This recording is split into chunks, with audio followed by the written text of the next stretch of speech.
Bismillahirrahmanirrahim. Innal hamdalillah nahmaduhu wa nasta'inuhu wa na'udzu billah min shururi anfusina wa min sayyiati a'malina. Man yahdihillahu fala mudilla lahu wa man yudlil fala hadiya lahu. Asyhadu an la ilaha illallah wa asyhadu anna Muhammadan 'abduhu wa rasuluh.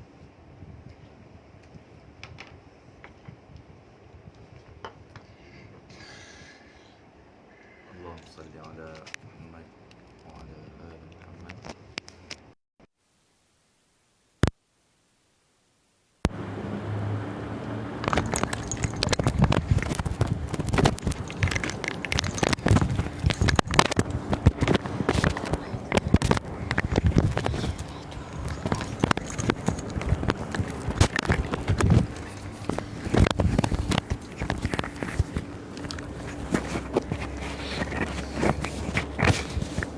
Okey, tunggulah sekali lagi sebab tadi terlupa mikrofon. Innal hamdalillah nahmaduhu wa nasta'inuhu wa nastaghfiruhu wa na'udzu billahi min syururi anfusina wa min sayyiati a'malina. Man yahdihillahu fala mudilla lahu wa man yudlil fala hadiya lahu. Asyhadu an la ilaha illallah wa asyhadu anna Muhammadan 'abduhu wa rasuluh. Allahumma rabbi shrah li sadri wa yassir li amri wahlul 'uqdatam min lisani yafqahu qawli, amma ba'd. Alhamdulillah, pada malam ni insya-Allah kita cuba untuk meneruskan lagi pembincangan kita dalam surah Nuh. Surah Nuh ini adalah surah yang ke-71 kan. Dia adalah insya-Allah nanti kita akan cuba terangkan tentang struktur maklumat dalam Al-Quran ini supaya memudahkan kita memahami apa yang dibincangkan kan. Insya-Allah masa ni kita teruskan dulu. So, surah Nuh ni dia adalah surah yang dianggap surah yang berkembar dengan surah Jin, surah Al-Jin kan. Surah Al-Jin surah 72 yang datang selepas surah Nuh kan. So kedua ni adalah surah Madaniyah, kita sebut dulu. Surah Makkiyah, maaf. Surah yang turun ketika mana Rasulullah SAW di period 13 tahun pertama daripada bi'athah ataupun kerasulan Rasulullah sallallahu alaihi wasallam.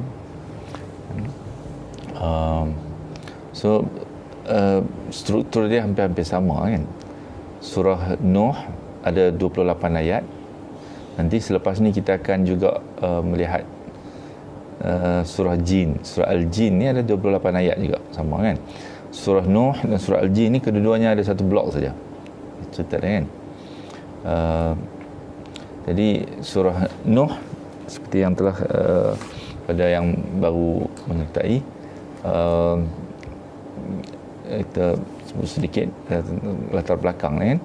Surah-surah yang sedang kita bincangkan dalam kumpulan surah yang terakhir ni, kumpulan surah yang ke-7 ni, tema besar dia adalah tentang hari pembalasan dan dia berkisar di sekitar hujah-hujah tentang azab akan datang, kepastian azab yang akan datang kepada mereka yang mendustakan hari pembalasan ni kan. Dan alhamdulillah kita telah bincangkan 4 surah yang sebelum ni. Ini surah yang kelima yang kita bincangkan sini. Yang insya-Allah dalam surah ni Allah Subhanahu Wa Taala menjelaskan kepada Rasulullah sallallahu alaihi wasallam, seperti kita kata ni adalah pendekatan tafsir yang koheren kan. Surah Nuh ni dia adalah rentetan daripada perbincangan di hujung surah sebelum ni, surah Al-Ma'arij kan. Allah Subhanahu Wa Taala menjelaskan tentang sikap tindak balas kaum Quraisy, pemuka-pemuka Quraisy khususnya, yang merasakan mereka adalah orang-orang yang penting dalam kaum mereka, dan mereka mempertahankan. Mereka adalah orang yang mempertahankan nilai-nilai dan sebagainya mengikut kononnya pada klaim mereka kan, mempertahankan nilai-nilai bangsa, kaum, kabilah kan. Dan seperti yang kita bincang dalam surah yang sebelumnya, surah Al-Qalam kan? Maka Allah Subhanahu Wa Taala kan menurunkan ayat-ayat yang amat direct, keras dan menyentuh secara mendalam kan? Sikap dan juga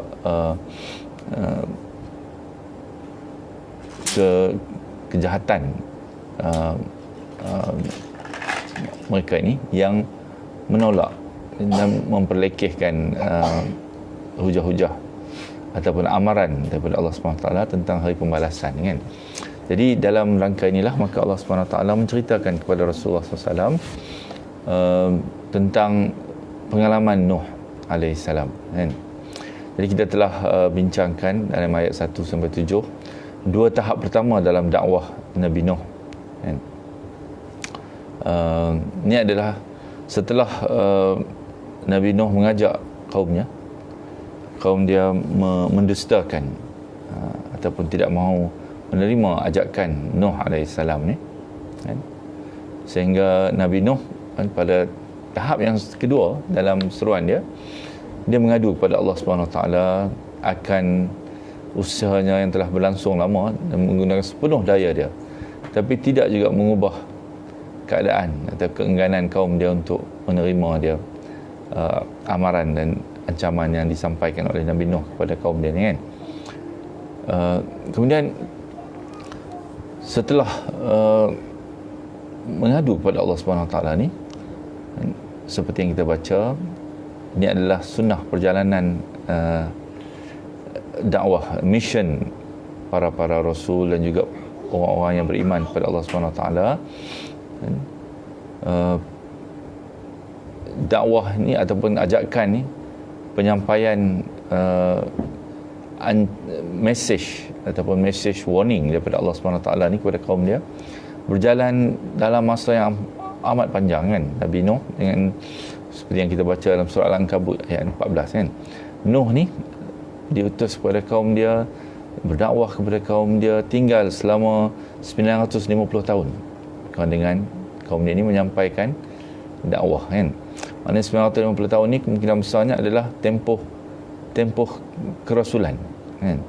Sebab Nabi-Nabi, Rasul-Rasul ni dia dilantik menjadi Rasul secara rasminya kan, pada tahap umur yang tentulah kan.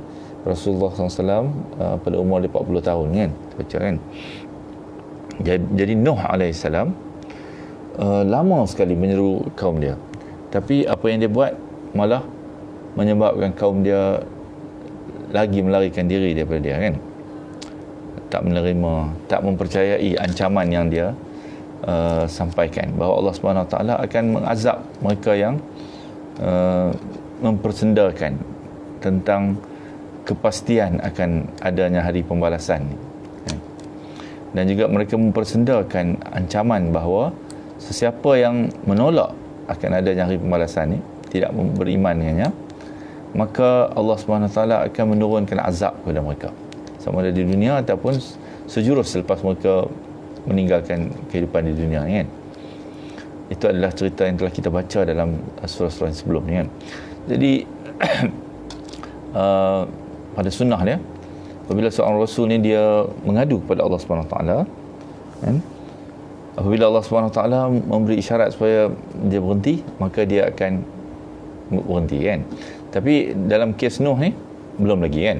Jadi selepas mengadu kepada Allah Subhanahu Wa Taala, malah Nuh semakin bersungguh-sungguh lagi kerana dia merasakan ada kekurangan lagi pada apa yang dia usahakan, tak sampai lagi mesej itu secara jelas kan. Maka kita baca ayat 8 tu, dia kata thumma inni da'autuhum jihara, lalu sesungguhnya aku menyeru mereka dengan cara terang-terangan pula kan.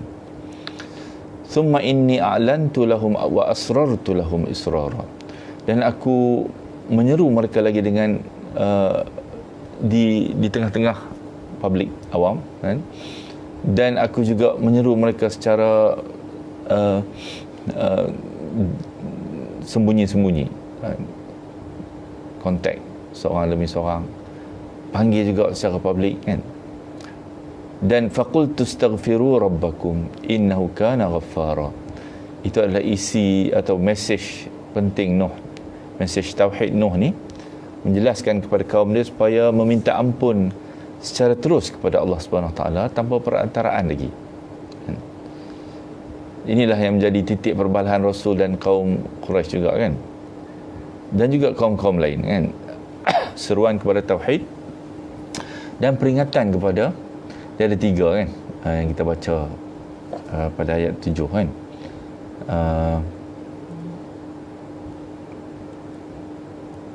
Ayat 7, ayat 3 kan, sembahlah Allah, seruan tauhid, ani'budullah wattaquhu, takutlah kepada dia, bertakwalah kepada dia, ambil perhatianlah kepada semua ancaman-ancaman yang turun, dan juga akan adanya hari pembalasan Allah Subhanahu Wa Taala. Kemudian taatlah kepada Rasul kan. Taat kepada Rasul ni meliputi semua syariat yang dibawa oleh Rasul ni melalui perintah Allah Subhanahu Wa Taala ni kan. Jadi 3 perkara ni kan.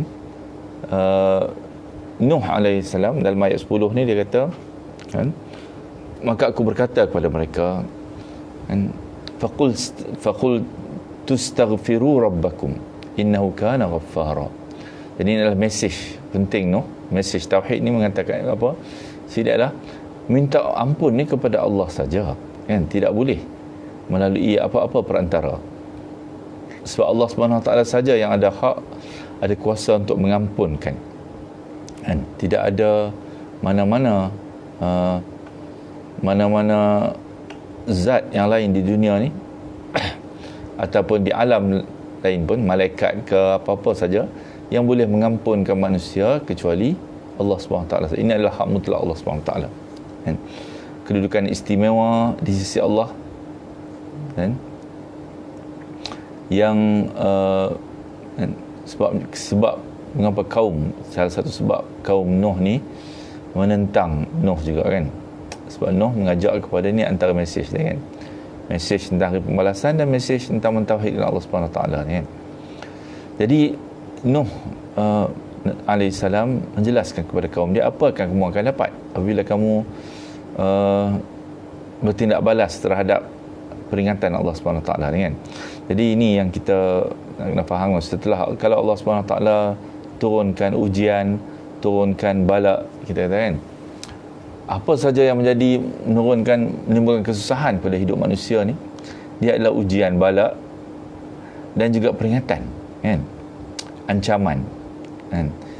Yang datang melalui Rasul-Rasul ni, dia datang bersama ancaman terhadap kaum yang mana yang melanggar ketentuan Allah Subhanahu Wa Taala, maka akan datang bersamanya ancaman kan. Dan ancamannya akan berupa berbagai-bagai bentuk kan. Ada dalam Quran diceritakan wabak yang pernah jadi kepada Fir'aun kan, datang katak dengan kutu dan sebagainya kan, banyak. Kemudian juga angin yang menghancurkan kan, laut yang menenggelamkan, dan berbagai-bagai cara lagi kan. Jadi apa yang boleh melepaskan mereka daripada ini kan? Bila datang amaran, ancaman daripada Rasul ni, melalui Rasul ni, maka apa yang disuruh mereka buat adalah faqul tustaghfiru rabbakum, mintalah terus kepada Allah Subhanahu Wa Taala, jangan mensyirikkan Allah Subhanahu Wa Taala melalui mana-mana perantaraan.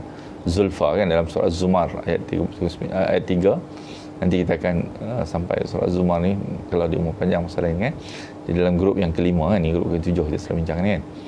Maka disuruh kita minta ampun kepada Allah SWT semata-mata, dan mintalah ampun kepada Tuhan kamu, kerana dia sajalah yang Maha Pengampun. Kana ghaffara, innahu kana ghaffara. Tidak ada lagi siapa-siapa pun yang boleh mengampunkan manusia ni.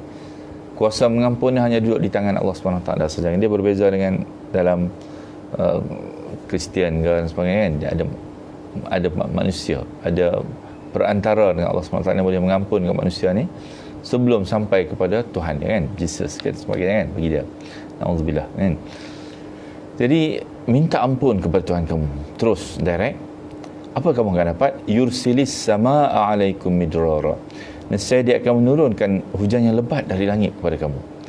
Nescaya Allah SWT akan menterbalikkan keadaan ni kan, daripada ancaman yang sedang berada di atas kepala mereka ni. Allah SWT akan menimpahkan rezeki kepada mereka seandainya kamu bertaubat dan minta ampun kepada Allah SWT. So ini adalah salah satu daripada perkara yang penting kan, kesan daripada istaghfiru rabbakum ni, faqultu astaghfiru rabbakum, minta ampun kepada Allah SWT ni, kembali kepada Allah SWT ni, Allah SWT akan menurunkan rezeki kan. Yursilis samaa'a 'alaikum midrara, akan menurunkan hujan yang lebat daripada langit kepada kamu kan.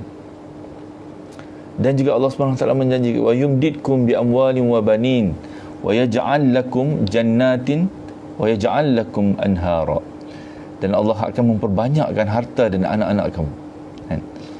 Dan mengadakan kebun-kebun untuk kamu, dan mengadakan sungai-sungai untuk kamu kan? Maknanya Allah Subhanahu Wa Taala pasti akan memberikan kurnia dia kepada kamu kalau kamu perbaiki. Pertama, minta ampun kepada Allah Subhanahu Wa Taala semata-mata. Jangan minta ampun, jangan ada perantaran-perantaran kan? Allah sahaja yang boleh, dialah yang Maha Pengampun, kana ghaffara. Kemudian barulah Allah Subhanahu Wa Taala akan mengembalikan kan? Menangguhkan kan, dalam bahasa yang digunakan ayat yang kita baca sebelum ni kan? Menangguhkan kan?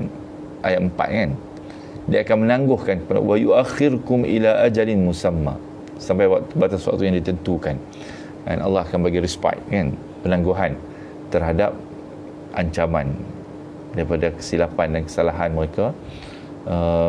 Sebab itu kita nak kena kan, disuruh mereka ni, sepatutnya mereka cek diri mereka betul-betul kan, apa yang telah mereka buat kesalahan kepada Allah Subhanahu Wa Taala kan, khususnya dalam masalah tauhid kan, dan masalah mendustakan Rasul ni kan.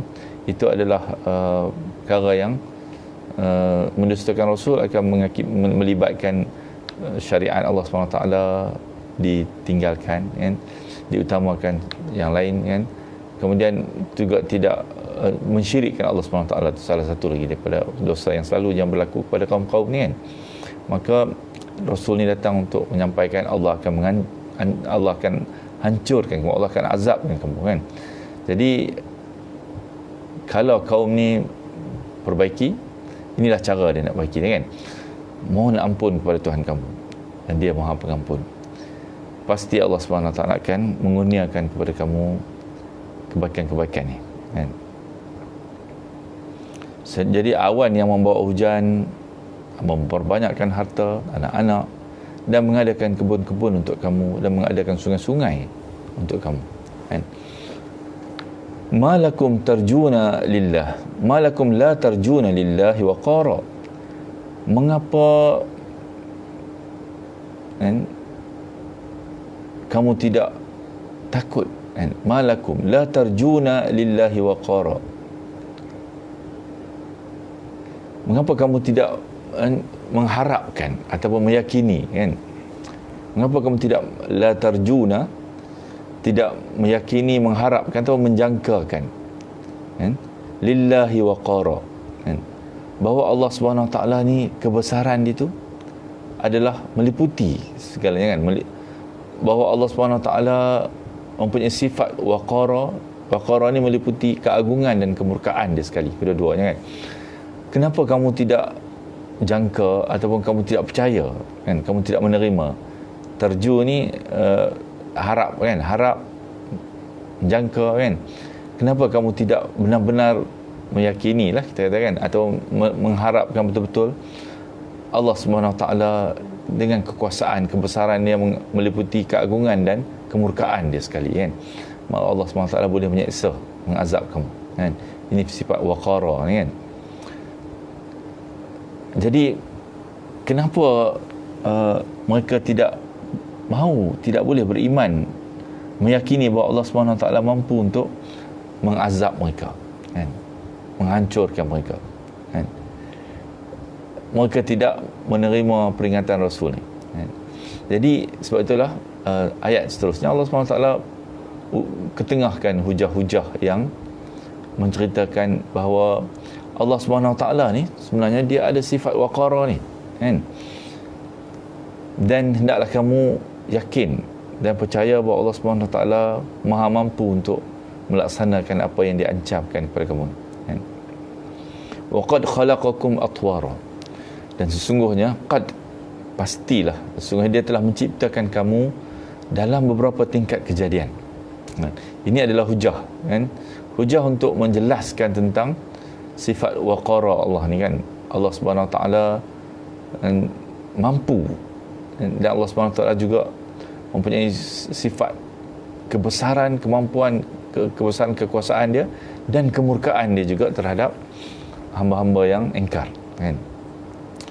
Jadi dengan, kalau Allah SWT mahu, Allah SWT boleh menghancurkan manusia, kan, yang khususnya mendustakan apa yang diancam oleh Rasul, kan. Jadi Allah Maha Kuasa, mempunyai segala kekuatan, Maha Kuasa juga untuk menghidupkan kembali manusia, kan. Jadi dia kata waqad khalaqakum atwara, kami ciptakan kamu dalam tahap-tahap kejadian yang tertentu, kan. Jadi Allah sebenarnya mampu untuk menghidupkan manusia untuk hari pembalasan setelah kehancuran tubuh dia. Kemudian mereka akan melihat dengan mata kepala mereka sendiri azab Allah yang diancamkan, kan? Ini juga dalam surah Al-Hajj ayat 5 hingga 6, kan? Allah SWT ingatkan, wahai manusia, ya ayuhan nas in kuntum fi raibin minal ba'th fa inna ja'alnakum min turabin thumma min nutfatin thumma min alaqatin thumma min mudghatin mukhallaqatin wa ghaira mukhallaqatin. Allah SWT ingatkan, wahai manusia, ya ayuhan nas in kuntum fi raibin minal ba'th, kalau kamu meragukan tentang hari kebangkitan ni yang disampaikan oleh Rasul ni, kamu tak yakin lagi bahawa Allah boleh membangkitkan kembali, maka hujah dia adalah, maka sesungguhnya kami telah menjadikan kamu daripada tanah, kan? Kemudian dari setitis mani, kemudian dari segumpal darah, kemudian dari segumpal daging yang sempurna kejadian dia dan yang tidak sempurna, agar kami jelaskan kepada kamu dan kami tetapkan dalam rahim menurut kehendak kami sampai waktu yang ditentukan. Kemudian kami akan keluarkan kamu sebagai bayi, kemudian dengan beransur-ansur kamu sampai kepada usaha dewasa kamu, dan di antara kamu ada yang diwafatkan, ada pula di antara kamu yang dikembalikan sampai usia yang sangat tua, dia jadi nyanyuk, kan, pikun, sehingga dia tidak mengetahui lagi sesuatu yang telah diketahuinya. Dan kamu lihat bumi ini kering, kemudian apabila telah kami turunkan air hujan di atasnya, hiduplah bumi itu dan menjadi subur dan menumbuhkan berbagai jenis pasangan tumbuhan yang indah, kan? Apa yang disebutkan ni, Allah SWT sebut, kalau kamu meragukan tentang akan hari kebangkitan ni, maka tengoklah kejadian manusia ni yang telah kami ciptakan dalam tingkat-tingkat, dan beberapa tingkatan kejadian. Itu hujah dia, kan? Sebab penciptaan manusia ni menjadi hujah penting bahawa Allah SWT mampu untuk membangunkan manusia balik setelah hancurnya manusia ni, kan? Kerana Allah lah yang mencipta manusia daripada kosong, kan? Kemudian kepada ada, kemudian dibesarkan. Manusia membesar sikit demi sikit, kan? Sehinggalah akhirnya jadi tua, nyanyuk, kemudian dia balik kepada Allah SWT, dimatikan balik di atas muka bumi ni, kan? Maknanya, tidakkah kamu melihat bahawa Allah SWT mampu untuk melakukan semua ni? Kan Allah lah yang menurunkan air di atas satu tanah yang tandus, dan bila turun hujan, maka akan tumbuh berbagai jenis tumbuhan kat situ yang subur, dan menumbuhkan berbagai jenis pasangan ketumbuhan yang indah, min kulli zaujin bahij, kan? Di atas bumi yang mati tadi, kan? Siapa yang mampu menumbuhkan ni? Menumbuhkan bila tak ada apa-apa, kosong di atas tanah tu, kemudian tumbuh tumbuhan tu yang makin besar, kan? Indah, mengeluarkan hasil dan sebagainya, kan? Jadi ini menjadi hujah penting bahawa sebenarnya tidaklah menjadi susah bagi Allah Subhanahu Wa Taala, sebab Allah Subhanahu Wa Taala kan ada sifat waqara ni kan, dia maha mampu dan maha besar kemurkaan dia juga kan. Jadi sebab kalau dalam ayat lain banyak ayat Allah sebut sebelum ni adalah Allah yang maha pengasih dengan penyayang, tapi jangan lupa Allah juga ada sifat waqara ni kan, dia ada sifat kemurkaan ni, yang sebab kalau orang manusia yang tak ada marah ni, sifat marah dia tak marah orang kan, dia akan biar je kan, bapa ke mak ke yang baik kan, yang tak pernah tegur anak dia ke. Allah tak begitu. Allah juga ada sifat marah, kemurkaan. Sebab itu disebut kat sini, kamu tidak takutkah ataupun kamu tidak mengharap, tidak rasakah bahawa sesungguhnya Allah SWT ada sifat marah ni, yang dia boleh hancurkan kamu apabila dia hendak, dengan tak ada, kalaupun dia ada sifat pengasih penyayang, tapi bila Allah SWT bertindak dengan sifat waqara ni, maka dia tidak memikirkan lagi tentang sayang, pengasih penyayang tu kan. Dia juga ada sifat kemurkaan, murka ni kan. Jadi ini adalah peringatan Allah SWT. Dan sebab itu perhatikan kejadian kamu ni. Ini adalah hujah yang besar bahawa Allah SWT boleh melakukan ni kan, apa yang dia nak buat ni. Alam tarau kaifa khalaqallahu sab'a samawatin tibaqa. Begitu juga tidakkah kamu perhatikan bagaimana Allah telah menciptakan 7 langit berlapis-lapis kan? Ini juga hujah kan. Hujah pertama tadi, ni hujah kedua sebenarnya kan. Tadi hujah pertama menciptakan kamu manusia dalam beberapa tingkat kejadian kan, daripada kecil bertukar kan. Manusia ni boleh bertukar kan, daripada kulit yang tak berkedut jadi berkedut kan, daripada mata yang nampak jadi tak nampak, dan akhirnya yang akal fikiran yang boleh fikir elok, dia dah sampai tua walaupun dia kan orang yang paling bijak kan, dia ada segala pangkat, dia ada segala degree dan sebagainya, tapi Allah SWT boleh terbalikkan sehingga dia menjadi nyanyuk kan. Berapa banyak manusia yang daripada kemuncak pencapaian intelektual dia, maka Allah SWT tukar dia beransur-ansur menjadi tua dan tak ingat lagi apa-apa yang dia boleh ingat kan. Ini adalah kuasa Allah SWT kan. Kemudian Allah juga kata, kamu juga tidakkah kamu perhatikan bagaimana Allah telah menciptakan 7 langit yang berlapis-lapis ni. Kenapa dia timbulkan persoalan sekali lagi ni? Sebab itu, sebab nak kan ayat 13 ni kan, supaya Allah tanya kamu, kenapa kamu tidak ada jangkaan kan, tidak mengharapkan ataupun tidak yakin bahawa memanglah Allah SWT sebenarnya kan, kepunyaan Allah lah sifat waqara ni kan, keagungan dan kemurkaan ni adalah milik Allah SWT. Jadi Allah bagi hujah-hujah ni kan, Allah telah menciptakan 7 langit berlapis-lapis kan? Wa ja'alal qamara fihinna nuran wa ja'alal syamsa siraja. Dan di sana dia menciptakan bulan yang bercahaya dan menjadikan matahari sebagai pelita kan. Banyak orang yang mengkaji i'jaz ilmi kan, dia Allah SWT kata wa ja'alal qamar, Allah jadikan bulan ni fihinna nuran, dia bercahaya kan. Tapi waja'ala syams, matahari ni Allah jadikan sebagai pelita, dia ada cahaya dia sendiri, mengeluarkan cahaya. Bulan ni dia bercahaya sebab dia dapat cahaya daripada matahari kan. Maknanya Allah SWT menyebut ini kan sekali lalu kan dalam Quran, tapi seolah-olahnya yang maha mengetahui lah yang mencipta bulan dan matahari dengan sifat begitu, maka dia menceritakan di dalam kitab ini kan. Wallahu ambatakum minal ard nabatan, dan Allah menumbuhkan kamu dari tanah beransur-ansur. Manusia ni Allah tumbuhkan dengan unsur tanah kan.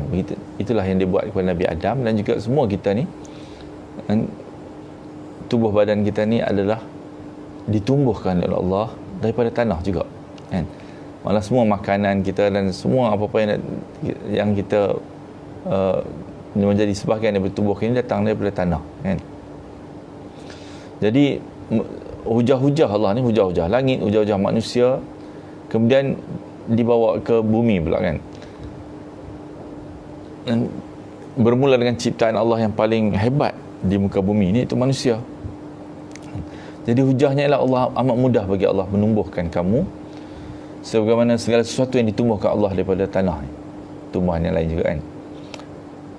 Dan selepas dari itu apa akan jadi? Kalau Allah yang menumbuhkan beransur-ansur, menyempurnakan dia, memberi dia pemandangan dan pendengaran, kemudian pastilah Allah SWT akan tarik dia balik, stopkan dia balik.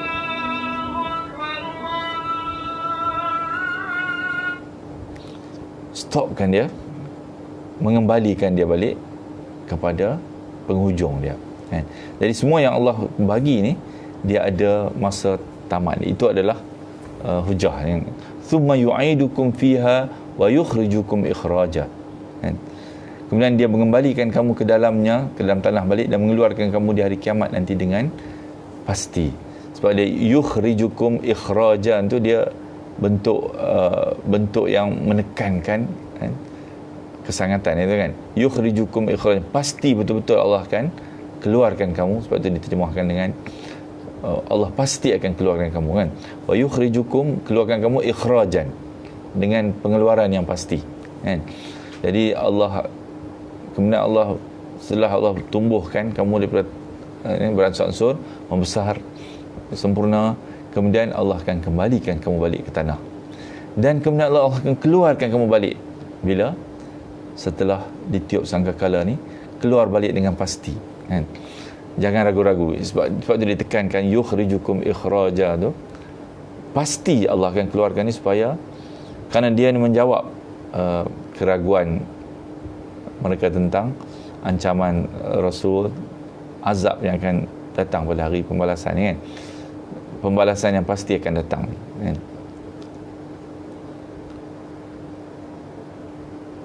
Dan Allah Subhanahu Wa Taala menjadikan bumi, ja'alakumul arda firasha kan.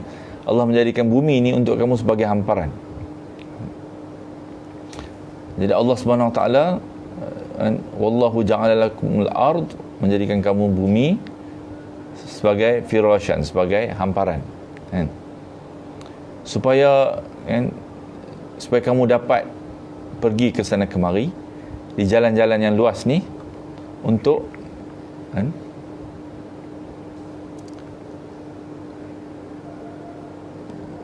jadi dijadikan bumi ini sebagai hamparan supaya manusia dapat berjalan di atas dia kan. Jadi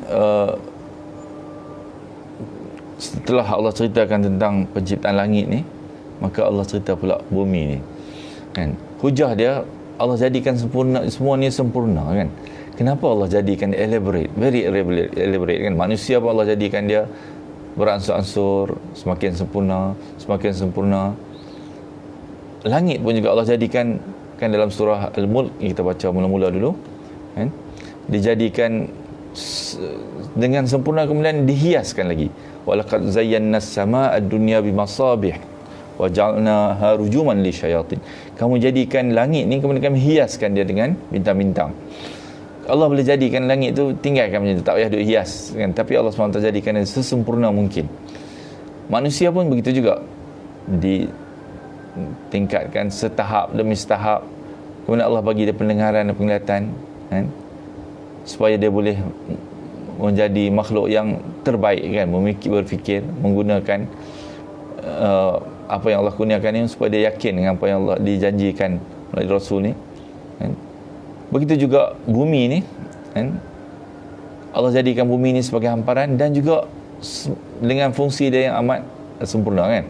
Ini dah disebut dalam surah Al-Mulk, kita baca lah kan, supaya kamu dapat litasluku minha subulan fijaja, supaya kamu dapat berjalan ke sana kemari di atas muka bumi ni, di jalan-jalan yang terbentuk kan. Fijajan ni adalah jamak pada faj. Faj ni adalah khusus, dia menjelaskan tentang laluan di antara gunung-gunung ni kan. Jadi manusia dapat melepasi gunung ni, pergi ke sebelah yang satu lagi kan. Allah jadikan gunung dan Allah jadikan jalan-jalan di celah-celah dia tu kan, supaya manusia dapat bergerak ke sana kemari kan.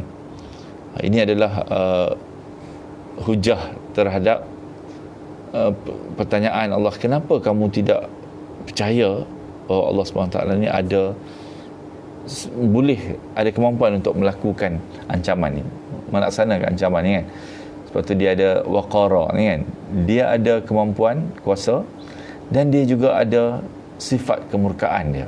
Jangan sangka Allah SWT hanya ada sifat pengasih penyayang saja.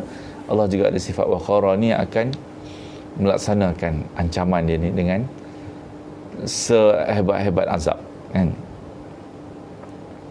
Jadi insyaAllah kita berhenti dulu kat situ. Asalnya pagi besok insyaAllah kita cuba habiskan sehinggalah hujung surah ni kan. Sekarang ni kita berada di tahap di mana hujah-hujahnya semakin di tahap yang semakin penghujung dah kan, dengan berbagai hujah yang diketengahkan Allah SWT ni. Kalau tak boleh nak terima lagi juga, apa akan jadi selepas tu kita tengok kan. Ini adalah kitaran yang cycle yang akan berlaku kepada semua manusia yang diutuskan Rasul pada mereka kan. Jadi selepas hujah-hujah ni diberi dan kepada kita, hujah ni masih ada lagi dalam Al-Quran kan. Kalau tak terima juga hujah-hujah ni, maka apa akan jadi pada mereka? Besok kita akan tengok pada pagi esok insya-Allah. Jangan ke mana-mana kan. Kita terus ke ayat-ayat yang menarik, amat menarik tentang perkara yang dijanjikan Allah SWT kepada manusia semua zaman dulu dan juga pada kita hari ini kan. InsyaAllah kita sudah ingat atas beri kifarah suratul Asr.